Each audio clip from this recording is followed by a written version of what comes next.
এক পর্যায়ে আমার আল্লাহ সুবহানাহু ওয়া তাআলা হযরত ইব্রাহিম আলাইহিস সালাতু ওয়াস সালামকে স্বপ্ন দেখালেন, ইব্রাহিম তুমি আমি আল্লাহর রাস্তায় কুরবানি দাও। ইব্রাহিম আলাইহিস সালাতু ওয়াস সালাম যখন রাত্রে বেলায় স্বপ্ন দেখলেন, স্বপ্ন দেখার পরে দিনের বেলায় আল্লাহ সুবহানাহু ওয়া তাআলাকে খুশি করার জন্য হযরত ইব্রাহিম আলাইহিস সালাতু ওয়াস সালাম আল্লাহর রাস্তায় 100 উট কুরবানি দিলেন। একটু জোরে বলি সুবহানাল্লাহ। ইব্রাহিম আলাইহিস সালাম কুরবানি দিলেন, কিন্তু আমার আল্লাহ হযরত ইব্রাহিম আলাইহিস সালামের কুরবানি কবুল করে নাই। এইভাবে 3 রাত্র স্বপ্ন দেখলেন, 3 দিন হযরত ইব্রাহিম আলাইহিস সালাম কুরবানি করলেন। আমার আল্লাহ হযরত ইব্রাহিম আলাইহিস সালামের কুরবানিকে কবুল করে নাই।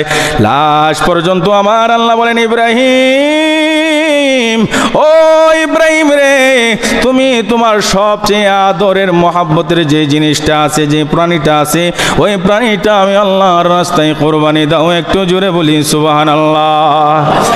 আমার আল্লাহ হযরত ইব্রাহিমকে যখন এই কথা বলল রে, হযরত ইব্রাহিম আলাইহিস সালাম আর বোঝার বাকি নাই। ইব্রাহিম আলাইহিস সালাম মনে মনে ভাবতেছেন, দুনিয়ার বুকে যদি সবচাইতে আদরের কোনো প্রাণী থেকে থাকে, আদরের কোনো জিনিস থেকে থাকে, এটা অন্য কেহ না, এটা হলো আমার পুত্র হযরত ইসমাঈল আলাইহিস সালাম। সুবহানাল্লাহ বলবেন না? আল্লাহর খলিল হযরত ইব্রাহিম আলাইহিস সালাম বুঝে গেলেন, আল্লাহ ইঙ্গিত করেছেন হযরত ইসমাঈল আলাইহিস সালামকে কুরবানি দেওয়ার জন্য। সুবহানাল্লাহ বলবেন না? আবার হযরত ইব্রাহিম আলাইহিস সালাম কি করলেন? ইসমাঈল আলাইহিস সালামকে কুরবানি করার জন্য, আল্লাহর হুকুম মান্য করার জন্য হযরত ইব্রাহিম আলাইহিস সালাম ইসমাঈল আলাইহিস সালামের কাছে চলে গেলেন। ওই সময় ইসমাঈল আলাইহিস সালামের কাজ করার মতন সাধ্য সামর্থ্যবান হয়েছেন, একটু বড় বুঝি ইসমাঈল আলাইহিস সালাম। ওই সময় ইব্রাহিম আলাইহিস সালাম গিয়ে ওনার বিবি হাজেরাকে বলতেছেন, হাজেরা তোমার সন্তানকে গোসল করিয়ে দাও, সাধ্য অনুযায়ী নতুন কাপড়টা পরিয়ে দাও, চোখের মধ্যে সুরমা লাগিয়ে দাও, গায়ের মধ্যে আতর লাগাইয়া দাও, তোমার সন্তানকে নিয়ে আমি দাওয়াতে যাব। একটু জোরে জোরে বলি সুবহানাল্লাহ।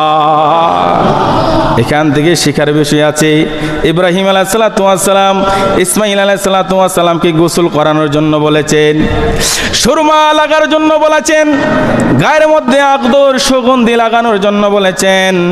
এই জায়গার মধ্যে আমরাও যখন ঈদের দিন চলে আসব, আমরা গোসল করতে হবে, সাধ্য অনুযায়ী নতুন জামাটা পরতে হবে, সুন্দর জামাটা পরতে হবে, সাধ্য অনুযায়ী যার যার কাছে সুগন্ধি আছে সুগন্ধি লাগাইতে হবে। এবার সুরমা যদি থাকে সুরমা লাগাইতে হবে। এই জোরে বলি সুবহানাল্লাহ। হযরত হাজরা আলাইহিস সালাম এবার ইসমাঈল আলাইহিস সালামকে গোসল করাইয়া, জামা পরাইয়া, সুরমা লাগাইয়া, আতর লাগাইয়া বাবার সাথে দিয়ে দিলেন। বাবা হযরত ইসমাঈল আলাইহিস সালামকে নিয়ে কুরবান গায়ে রওনা দিলেন, মিনার বাজারের দিকে রওনা দিলেন। ইতিমধ্যে ইবলিস শয়তান হাজেরার কাছে আসলেন। হাজেরার কাছে আসিয়া বলতেছেন, সন্তানকে কোথায় নিয়ে যাইতেছে জানো নি? হাজেরা বলেন, বাবার সাথে যাইতেছে দাওয়াতে।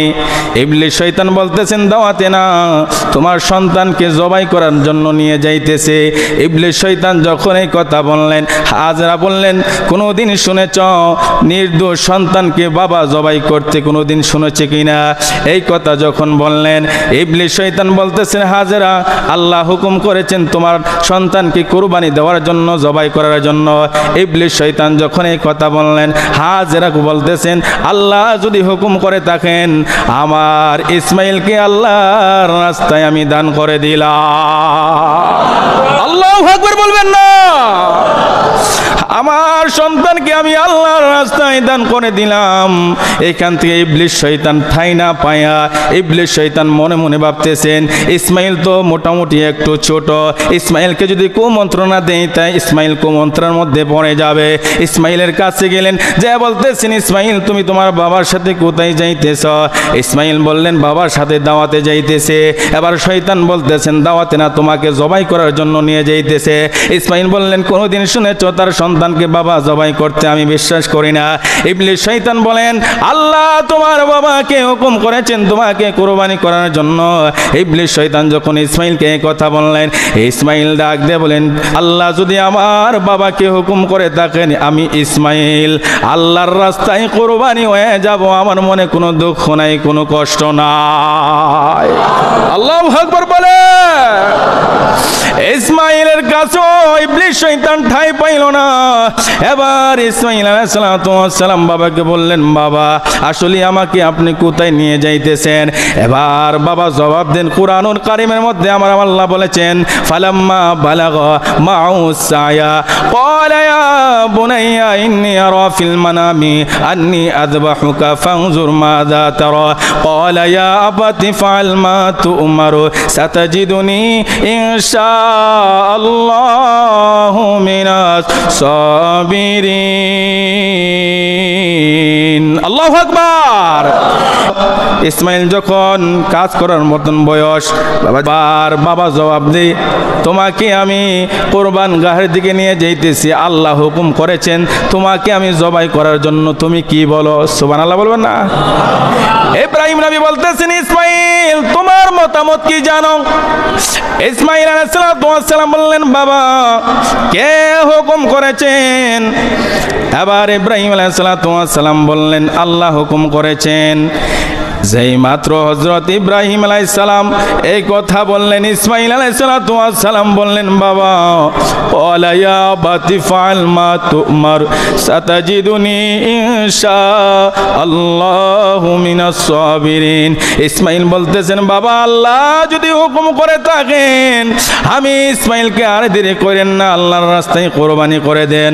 বাবা গো, আপনি জেনে রাখুন, নিশ্চয়ই আপনি আমাকে ধৈর্যশীলের সাথে পাবেন, আমি আপনার সাথে বেয়াদবি করব না, আমি আল্লাহর রাস্তায় কোরবানি হওয়ার জন্য পাগল পারা হয়ে রয়েছি। আল্লাহু আকবার বলো। যেমন বাবা তেমন সন্তান, সুবহানাল্লাহ বলবেন না? তখন হযরত ইসমাইল আলাইহিস সালাম বলেছিলেন, বাবা গো, একটু আগে ইবলিস শয়তান আমাকে কুমন্ত্রণা দেওয়ার জন্য আসছিল, আপনার কাছেও আসতে পারে। তখন হযরত ইব্রাহিম আলাইহিস সালাম কি করেছিলেন? ইব্রাহিম এবং ইসমাইল আলাইহিস সালাম ইবলিস শয়তানকে লক্ষ্য করে পাথর নিক্ষেপ করেছিলেন। সুবহানাল্লাহ বলবেন না?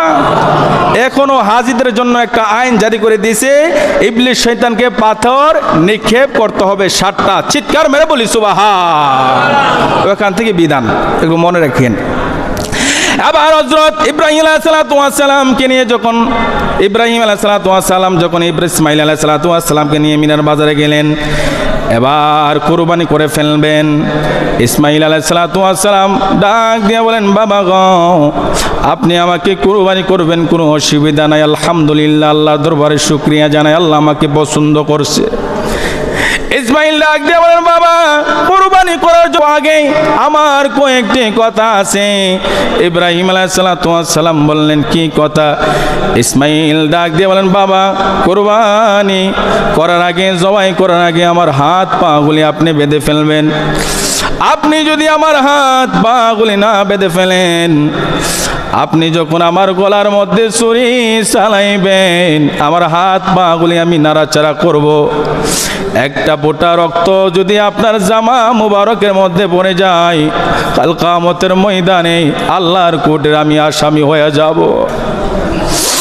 এবার ইসমাইল কান্নে আর ডাক দিয়ে বলেন, বাবা 2 নাম্বার আবদার হলো, বাবা আপনি যখন আমার গলার মধ্যে ছুরি চালাইবেন, আমার মুখটা একটু ওপেন করে রাখবেন, কারণ আপনি আমার বাবা।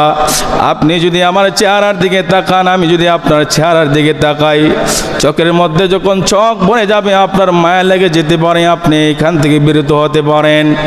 এই জন্য আপনি আমার মুখটা একটু ঘুরাইয়া দিবেন। 3 নম্বর আবদার, বাবা গো, আমার যখন কোরবানি হয়ে যাবে, আমার রক্ত মাখা কাপড়গুলি আমার মার কাছে আপনি নিয়ে যাইবেন। একটু জোরে জোরে বলি সুবহানাল্লাহ। এবার ইব্রাহিম আলাইহিস সালাম বলেন, ইসমাইল 2টা কথা বুঝলাম, 3 নম্বর কথাটা আমি বুঝলাম না। তোমার রক্ত মাখা জামাগুলি কিসের জন্য তোমার মার কাছে আমি নিয়ে যাইব? ইসমাইল কান্দে ডাক দিয়ে বলেন, বাবা গো, ও বাবা, এই জন্য রক্ত মাখা জামাটা আমার মার কাছে পৌঁছাইয়া দিবে। বাবা গো, আমি আমার মার একমাত্র সন্তান। দীর্ঘ বছর ধরে আমার মা আমাকে আদর করতেছেন, লালন পালন করতেছেন, আমার চেহারার দিকে তাকাইয়া জীবনটা পার করে দিচ্ছে। বাবা, আমার মার কাছে যদি আপনি আমার রক্ত মাখা কাপড়গুলি নিয়ে যান, আমার মা এই রক্ত মাখা কাপড়গুলি দেখে দেখে অন্তরে প্রশান্তি পাবেন, শান্তি পাবেন, অন্তরকে বোঝ দিতে পারবেন। একটু জোরে জোরে বলি সুবহানাল্লাহ, বলেন না আল্লাহু আকবার। এখানেও কিন্তু শিক্ষণীয় বিষয় আছে। মার প্রতি কত ভক্তি ছিল, বাবার প্রতি সন্তান কত ভক্তি ছিল। বাবা কোরবানি করে দিবেন, সন্তান বলছেন বাবা আপনি আমাকে কোরবানি করেন, নিশ্চয়ই আপনি আমাকে ধৈর্যশীলের সাথে পাবেন। সুবহানাল্লাহ বলবেন না? আর মার কাছে কাপড়গুলি দিয়েন, মা এই কাপড়গুলি দেখে সান্ত্বনা নিবে, সান্ত্বনা নিবে। সুবহানাল্লাহ বলবেন না?